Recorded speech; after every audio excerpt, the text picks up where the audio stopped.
Hey guys, welcome to my channel Sachin's food tour. आज home cooking series में हम बनाने वाले हैं 3 लेयर्ड स्टफ्ड सैंडविच इडली। ये काफ़ी यूनिक रेसिपी है एंड आई एम श्योर आप ज़रूर ट्राई करना चाहेंगे।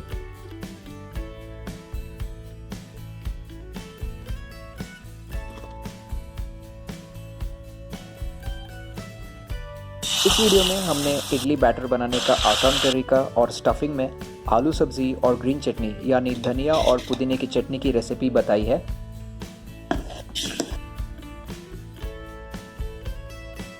सैंडविच इडली आप ऐसे ही खा सकते हैं। इसे खाने के लिए आपको अलग से सांभर या कोकोनट चटनी बनाने की ज़रूरत नहीं है। तो चलिए रेसिपी की शुरुआत करते हैं।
So that's it for today. Hope you liked my video. Please like, comment, share, subscribe to my channel, and please press the bell icon so that you'll get all the latest updates to my channel videos. Till then, enjoy life and stay safe. Bye.